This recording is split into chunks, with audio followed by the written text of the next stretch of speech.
Sampurasun para mitra, kalintang bingahna tiasa tepang deui dina acara Pani Ismanah di kanal YouTube YKB Bahasa Sunda. Sateu acan urang ngabandungan panglenyepan dinten ieu, hai urang naneda nyuhunkeun pingpinan Roh Suci.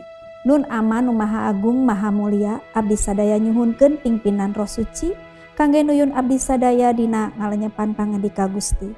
Berkahan abdi sadaya supados tiasa ngaregepkeun sareng ngalarapkeunana dina kahirupan sadidinten. Paneda ieu disuhunkeun di lebet asmaning Gusti Yesus Kristus. Hatur nuhun Gusti. Amin. Para mitra, lenyepaneun urang dinten ieu dicutat tina buku renungan wasiat anu dijudulan Ulah Salempang. Dumasar carios Padamelan Rasul-Rasul pasal 20 ayat 7 dugi ka ayat muka 12. Sareng nas nu janten puseur pangenyepan urang nyaeta ayatna nu ka-10 anu ungel naki. Ulah salempang saurna kanu sejen. Hirup keneh. Para mitra, jalmi condong nami sikap reaktif tibatan responsif dina mayunan kajantenan nu ngagenjleungkeun. Balukarna nu muncul teh kalah katagiwur sareng salempang sanesna ngumpulan pasualan.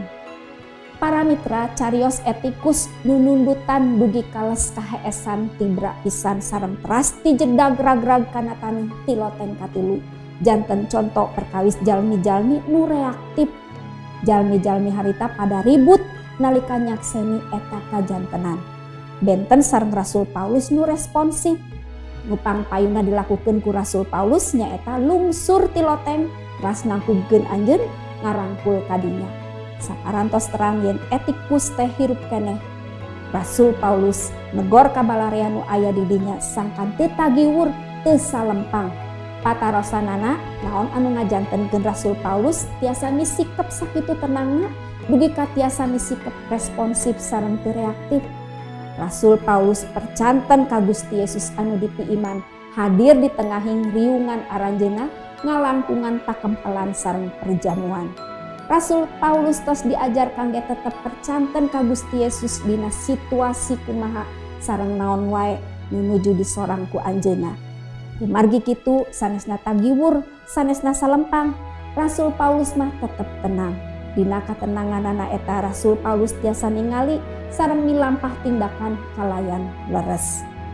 Para mitra, tiasa janten urang kantos ngalaman sareng nyorang rupi-rupi kajantenan nupi kahelokeun dina hirup ieu. Mana nu langkung gampil dilakukeun ku urang, misikep reaktif atanapi responsif, salempang atanapi tenang.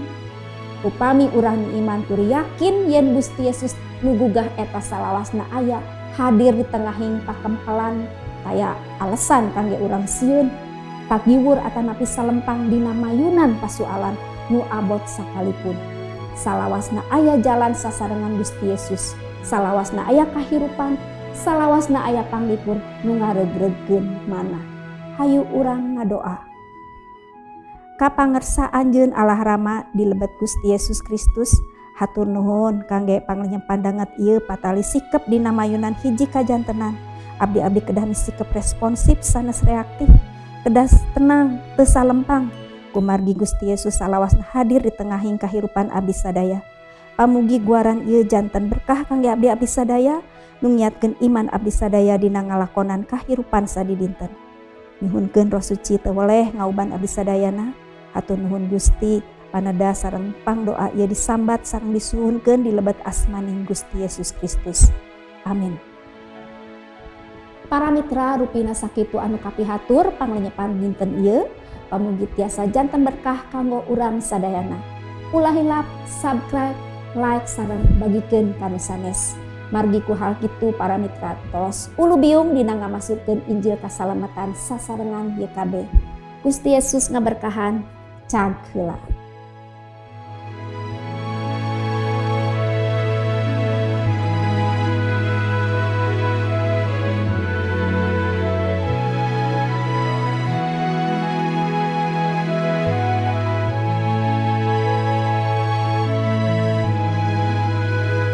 Sahabat, mari dukung pelayanan dan pekabaran Injil melalui YKB dengan membagikan link acara ini kepada sebanyak mungkin orang.